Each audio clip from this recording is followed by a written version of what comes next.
Welcome to the Health Coach Nation podcast. My name is Hailey Rowe, and I'm a sales and marketing coach and LinkedIn lead generation service provider. I work with health, life, and mindset coaches and online service-based business owners to help them get more sales, shift their time to the client-generating activities instead of just the busy work, and overcome that social media overwhelm. Let's get into the show.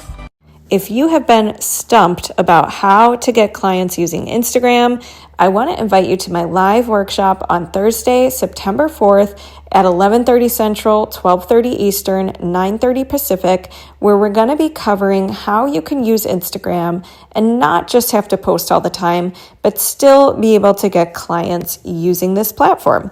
I personally do not have a ton of likes and comments on my posts on Instagram. I used to, but what I have found is that has not been required to still book clients on this platform. And I'm going to be sharing with you what I figured out and what I recommend in 2025 if you want to really use this platform to attract more clients, market your business, grow your audience. So I cannot wait to share this with you. Come live. And if you want to come live, what you need to do is go to haileyrowe.com and sign up for my email list. You can do that by either signing up for my free niche marketing training that's on my homepage or one of my other freebies. But basically, you've got to get on the email list to get the Zoom link. If you need the Zoom link or you're having trouble, just message me on Instagram at Hailey_Rowe. And I cannot wait to see you there. Because she is a private client who has been working with me, and we've been working on her functional health practice and her coaching business. And she has a wide background when it comes to health, so I'm going to let her kind of share that. But thank you for being here today. Why don't you just start by introducing yourself and a little bit about what made you want to get into the health field? Hi, it's great to be here. Thanks for having me.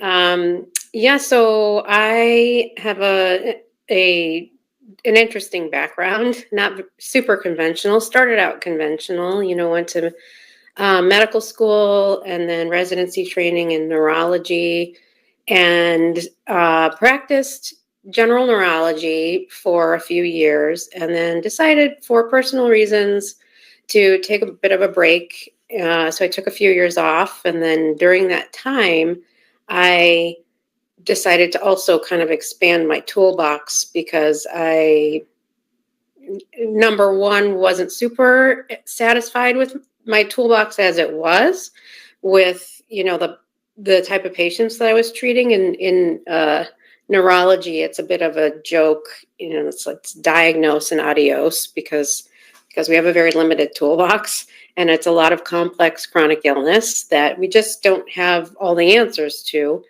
So for that reason, and then also for personal health reasons, I just wanted to kind of expand my toolbox and started out kind of getting curious about acupuncture. And then, went to my first meeting on integrative medicine and was like, had my really big aha moment, like, wow, like there's a whole piece that I missed in medical school, or pieces, I should say. And so it kind of just blossomed from there, just opened up a whole new world to me. And so I, started exploring, doing a lot of self-learning, self-certifying. I ended up getting board certified in integrative medicine.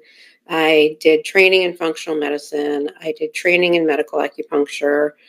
And I worked in the clinic setting for about 7 years, practicing functional medicine, integrative neurology, medical acupuncture, and then decided again to take a pause. Took about a year off in 2022 and decided, how can I reinvent my practice even more?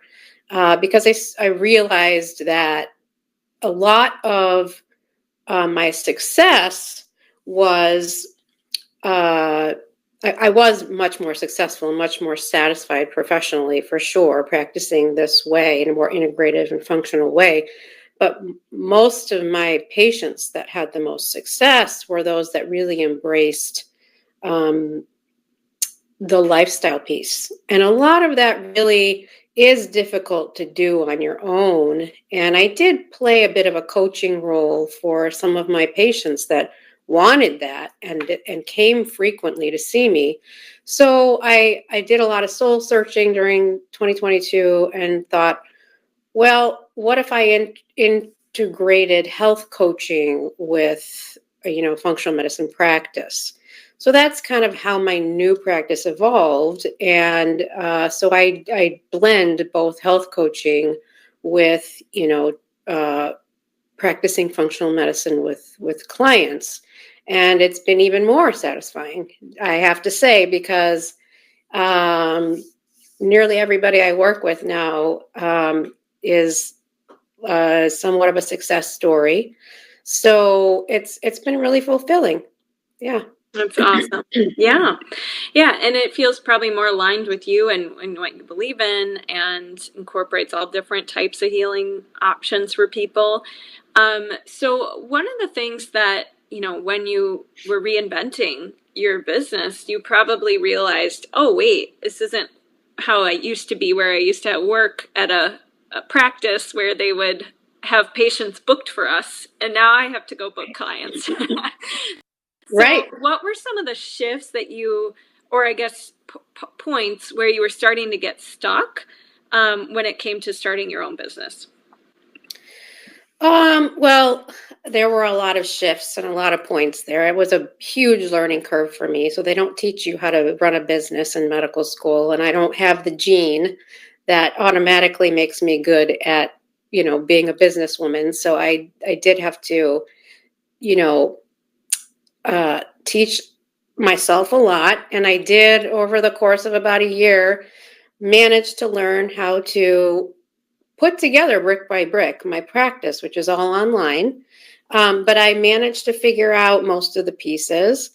But I initially kind of relied on old clients and used an email list and would reach out to them. And I did have some success gaining clients that way. Also, just, through local outreach, giving talks locally and things like that.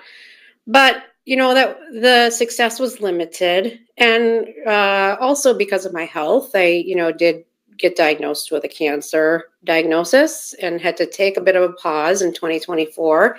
So that was a bit of a stumbling block. But once my cancer therapy was done, I decided, to look at options for how to, further improve my marketing and advertising and, increase my clientele. So that's when I reached out to you and worked with you privately and found it very helpful for sure. I would say, I'm not somebody who's a lover of social media, and I have not really embraced it as much as I should. I realize that. So you helped me kind of leverage, my, existing clientele, my email lists, and, putting together strategies to try and kind of reel people in that way, which was effective. You helped me sort of redo my website, which was very helpful too. And you just helped kind of clue me in and give me like direction and ideas that I wouldn't have thought of on my own. So, I was able to get some very high ticket clients. For example, I did through some of the strategies that you helped me put together through email outreach. I was able to, have an old client come back and have her whole family work with me, which was a very high ticket client. So that was, extremely, that was very successful for me. So yeah, I mean, there still are stumbling blocks, but you were extremely, extremely helpful. Yeah. And what I like to do with clients is, like, if you aren't, we talked about social media and how there was things you could do before that were lower hanging fruit and path of least resistance for you. And so one of the things that I like to emphasize is you don't have to jump to something brand new just because everyone else is doing it. Like Dr. Rana here had stuff we could actually work with that we were maybe missing opportunities. And so we did that first. And now she's getting to the point where she's like, okay, now I'm feeling more ready for social media. So I think a lot of people think that it has to be social media or else, like there's no other way you can be successful. But you've been able to leverage some local partnerships, leverage your email list, look at, a referral program for your audience, things like that. So I'm curious, like, what are maybe some things that you feel more confident about, either when it comes to like writing things or doing things in your business going forward? Definitely putting together like funnels and emails. Like that was something that was a little bit more of a weakness for me. So definitely, you helped me put together some good email funnels. But on my own, I put together some other email funnels for other little mini projects that I was working on. So that was definitely very, very helpful. Yeah. What are some of the maybe mindset blocks you had to work through, or things that you opened your eyes to, or that maybe you were able to shift when it comes to the mindset piece? I would say it's still something I'm working on. My biggest mindset obstacle, I would say, is I'm not very good at social media and having a little bit of a hesitation and apprehension, and still find it a little scary, to be honest with you. That is a little bit of a mindset shift, but I have to say that I think I am getting to the point where I'm kind of getting over that and saying no. I think I'm a smart person. I've gotten to where I am because I am a smart person, and I think I can tackle this. So that's kind of my next step. I love that. So what would you say to someone who's hesitating about getting support because maybe they feel like, do I really need it? Could I just figure it out on my own first? What would you say to someone who's maybe hesitating about getting customized support? I would say if you're working with the right person, and Hailey's the right person. If you're working with the right person, even if you are very bright and intelligent, like you can get your eyes really opened up to, different viewpoints, vantage points, ideas that you wouldn't have thought of on your own for sure. So, and especially if you're not somebody like me who's super business minded, I think it's invaluable to work with somebody who does, kind of do that day in and day out, helping people to kind of craft their business. Yeah, I love that. Yeah, so some of the things that I noticed in you was a couple things. One, you've gotten way more active with nurturing your audience and your email list. You have booked more discovery calls and clients. You ran a challenge. You have a really strong freebie or lead magnet. You did a local event here and there. Did some podcast interviews. Can you just share a little bit about like how did you? Because a lot of those things may, especially maybe doing podcasts or something, someone might feel very nervous when they do some of those things for the first time or very overwhelmed. So how did you manage that? And what would you say to someone who's maybe like, oh my gosh, like that just sounds so over my head or so scary? What advice would you give to them? Yeah, well, I'll backtrack and say for sure you were definitely very resourceful in that regard. All the podcast interviews that I did, which I did a handful, was through your referral network, which I'm very appreciative of. In general, I'm a person who I don't personally get too nervous during, podcast interviews, but I could definitely see how some people do. But I think it just takes, some courage and just doing it once or twice to realize it's really not that scary. And once you do one or two, the next few just kind of come naturally. A lot of it is a lot of repetition anyway. So you get asked a lot of similar questions. And so you kind of go on autopilot in a little bit. But yeah, I would say if you are somebody who has a little bit of apprehension and you're shy about it, you just have to try it once or twice to just kind of show yourself that you can do it. And it's really not as scary as you think. Yeah, right. Sometimes it's just doing it and doing it nervous with the nerves present. Mm-hmm. um, so was there any other wins you want to share as far as just aha moments or things you learned or just things you liked about coaching when maybe you liked the accountability piece or I don't know, like anything in particular come up for you? Yeah, I definitely, I really liked the accountability piece. I liked the frequency. I think we met every 2 weeks of our meetings together. There was always something, even if I thought to myself, oh, I haven't really done as much as I should have this last 2 weeks, according to, your recommendations. There was always something to talk about, something to improve, something to work on. You were very good at kind of leveraging, well, what is sort of working and how can we expand on that?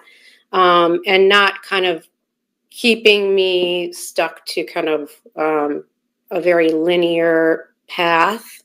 So, for example, like you did try to kind of nudge me to use Instagram more. And for various reasons, my life was very busy and, maybe I was making excuses, but I wasn't really embracing it and kind of doing kind of what you were nudging me to do.